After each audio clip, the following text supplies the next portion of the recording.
Welcome to the Fleet Geeks Podcast. We're here to help develop fleet and transport professionals. Do you want to progress and develop your skills and knowledge? We promise to bring lively conversation and debate around interesting issues and keep you bang up to date with changes in our awesome industry. The Fleet Geeks are a community of professionals, and if you enjoy the podcast, why not join the discussion for free in the Fleet Geek community over on Facebook?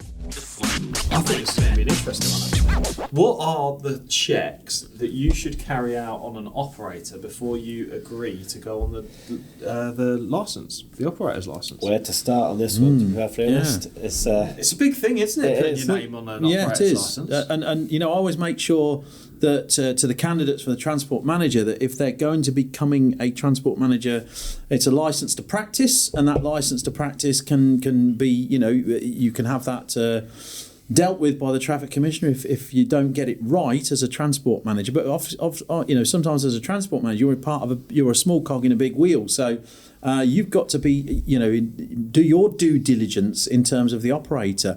So I guess you two guys will know more about the ETM kind of thing, the external transport manager. Because this is where your transport, you're the company that you're going to work for is also your customer, isn't they? So it's a tricky relationship. If I'm an employed transport manager, then you know it's my employer, but you it's a customer. Really, it's a different relationship, isn't it? What do you think? Yeah, I think it is a different relationship. It's a tricky one, and I think the traffic commissioner recognises that when in the way that they deal with external transport managers, because there's an element of a conflict of interest. I think because when you've got a ETM client, an external transport management client, if they're a bill payer and you're a part-time employee, so to speak, as you're their TM, there's this conflict between making sure you get paid and not becoming so unpopular that they want to get rid of you, which is a bit of a challenge. But that's kind of an age-old challenge of the compliance role, isn't it? Of this profit against productivity and profit against compliance, which causes an element of conflict. But I think certainly as an ETM, I think you've got to be very, very confident of an operator or of the directors of a business before you're willing to put your name on that operator's license. Or at least you need to do your due diligence, and you need to have a very watchful eye for the first little while and ensure that you've got plenty of documentation in place. If there's any standards that fall short of your expectations in the early days, that you need to ensure they're well documented, I would say is a good thing, because no one's perfect straight away, are they, off the bat? And essentially, if it was simple and straightforward, then actually the transport manager role would be negligible anyway. The whole point is that it's not an easy thing.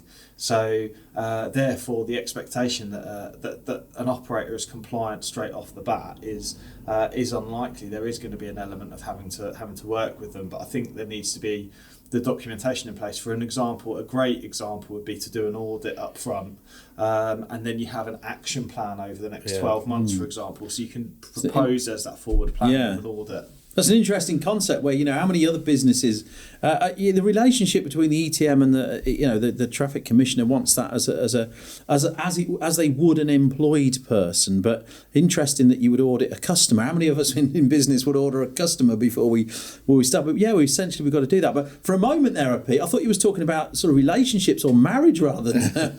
Well, it's a bit like a marriage. It is a bit like a marriage. Yeah. You know, you're essentially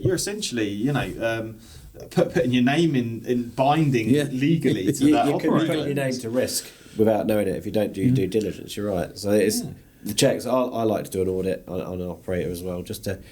It gives you so much information, doesn't it? It's okay, and it needs to be quite structured to find out what you need to know. There's no point putting your name on something and then finding out they haven't got the financial standing, for example. I would suggest even as an internal, it's not a bad shout to ask to have an audit. It would show some, you know, it would show certainly that the person who's sat in front of you on an interview is serious about the job. When, you know, they say, well, I'm going to put my name on your license. I know you're going to employ me, you're going to, you know, pay me, give me a cut, whatever. But you know, I want to make sure that license, that certificate of practice, you know, that license to practice is safe. How many people even ask for the OCRS score? What a great shout that is, yeah. You know, on an interview. Yeah. Do people ask for that? Yeah. As I say, I haven't done in the past. No, but I I certainly out of certainly having a few bloody noses over the years. I think there's definitely a case for asking for the OCRS and having a look at that. Yeah, and that actually seeing tells what a they are. story. Yeah. That tells a story. All of the recent incidents and what's happened there. The MOT pass rate report from any investigations from that as well. Yeah. I'm interested. Really, I'd probably get some adverse comments on this. Trying to be a little bit controversial, but as an operator employing an ETM, it's almost sometimes a little bit of a distress purchase, isn't it? No, it's normally as a result of something happening. Whereas an internal transport manager, it will be a case of somebody's left or somebody's gone on to a different job or moved up the ladder, as it were, and that's backfilling that position. But I'm guessing with an ETM, occasionally you guys will find that it potentially is a distress purchase. Hi, it's Pete from Flagship Partners. We're really proud to sponsor the Fleet Geeks podcast. Flagship Partners offer a range of consultancy and training services to ensure that our customers remain compliant and have the best possible knowledge to be able to fulfill their work. If you're interested in support with any of our safety, HR or compliance services, or you want to train to be a transport manager or need driver CPC training, give us a call today. There can be a bit of a blame game as well, can't there? Because someone's not been there as well then. So you don't actually always perhaps get the full story because it's always their fault they're not here anymore. Yeah, or the last guy didn't leave any paperwork. Or I guess that's a lot to wade through. So what sort of things can we do then as transport managers, as professionals, when we're looking at our operators? I think looking to see what systems and processes they got in place as well. Some operators may have nothing, other operators might have proper policies, handbooks, etc. And just making sure, just have a look at some maintenance documents. There might be a PMI sheet with 20 defects on it that have not been rectified. Yeah. There's so many things you can look at. The clue is when you say, "Can I have a look at your maintenance records?" and they say, "Huh?" Absolutely. That's an issue. I think that's the thing. Certainly, we've had some experience with that, haven't we, Jamie? Where you've been invited into an operator, and it's always the fault of the previous transport manager, definitely. isn't it, to stick up for themselves? Yeah. And you soon find out that actually those directors aren't the easiest people to work No, with. the transport manager's probably left because he can't get. Because he's what he not been able wants. to get the traction. Because he's not been able to He's get the not traction. going to send there any longer. So it's a difficult balancing act. There are always two sides to every story, isn't there? I think that's really important to keep in mind. But essentially, an audit is a great way to have a really transparent look at an operator, and it's it covers a lot of the stuff that you'd want to be looking at. But you'd certainly want to be looking at what we've already mentioned: OCRS and MOT report. You'd want to be looking at you'd want to be having a check of the forward planner for maintenance, and then probably looking at some of the maintenance documentation to ensure that the services have been happening when they should have been happened, and is there a defect rectification process in place? You probably only need to look at one or two vehicle files to be able to ascertain that. Get a feel for it, wouldn't you? Yeah, absolutely, and then start to understand what TACO analysis systems in place, even down to financial standing. I think it's good, especially for an ETM. Well, for both really. Perhaps if it's for an internal, perhaps they won't want to share that at interview stage, obviously. But for an ETM, that's definitely something that should be looked at. I'd also venture that a bit more secret squirrel stuff. You can go on the .gov website, look at the Office of the Traffic Commissioner, search out A's and D's if there's been anything in the applications and decisions. You can, through the Find a Vehicle Operator setup, you can actually find the history of the licence as well. So if they've been to a PI or if they've had an application refused, you can find that history quite fairly easily online. And I'd probably also suggest having a look at their company history if they're a limited company on the .gov website, but all through Companies House. You have a look at see if they've changed the directors a lot. That's always a sign for me. And there's definitely that element of due diligence which we will do on our customers regularly, which is Companies House search, director's name search is an important one as well. So you check the director's name search because you want to see the history on them. This is all the stuff that the Traffic Commissioner will do themselves whenever there's an application anyway.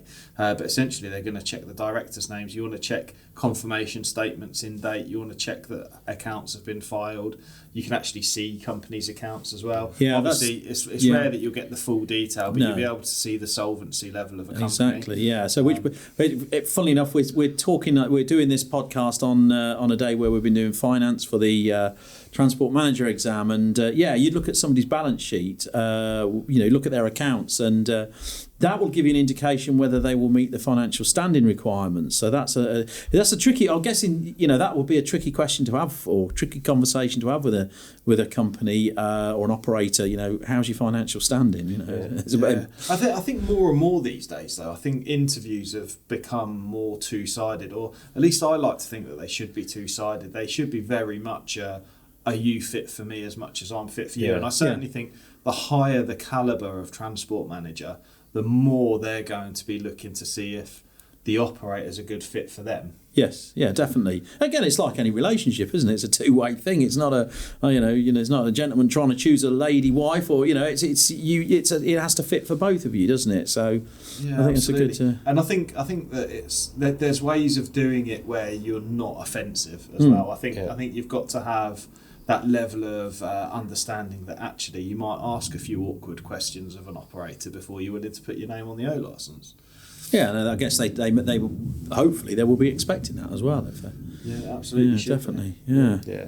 I think you shouldn't be afraid to ask certain questions, because, like you say, it's your name that's going to be on the licence. You realise the severity of that, and when that comes home to you that's what you're putting at risk. Then I think you would be foolish not to ask at least a few searching questions. Let's have a quick recap then. So top tips: pre-interview, you're going to do due diligence on the company's house and the find a vehicle operator, cross-checking directors' names and the company name and the O licence number against any public inquiries. You're then going to attend the interview and potentially ask about financial standing and those kinds of things. And then probably post-offer, you would start to look at maybe doing an audit and checking bits and pieces like vehicle maintenance and driver management history, those kinds of things, prior to being satisfied. Is that enough due diligence? Oh yeah, we mentioned OCRS as well. We mentioned MOT, MOT pass rate to monitor. Speaking to drivers, if you're there as well, that's not a bad show. It may be a biased view, but you might get the driver that's just had the worst 15-hour shift.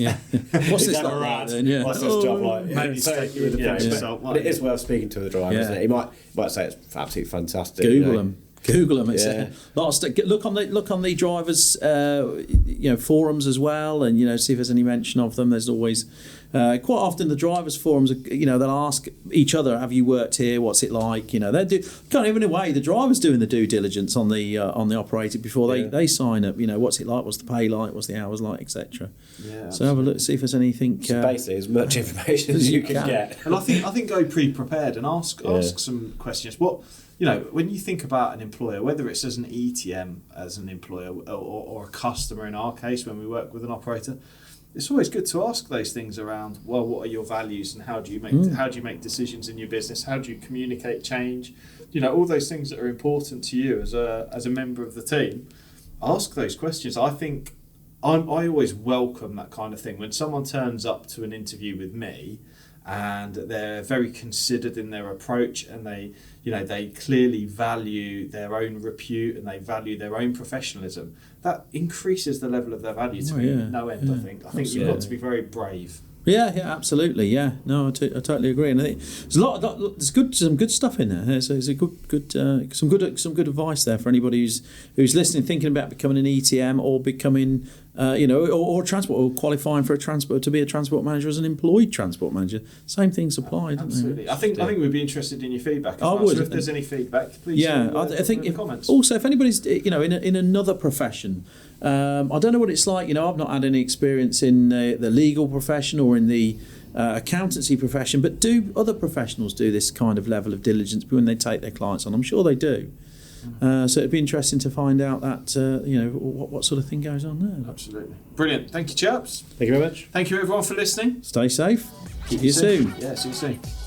I hope you enjoyed today's episode. If you did, please share with your friends and colleagues too. Join us for free on Facebook with the Fleet Geeks community for transport and fleet managers. Fleet Geeks offers ongoing professional development, networking and mentoring too. So get in touch with me, Pete Rushmer, on any social media platform to find out more.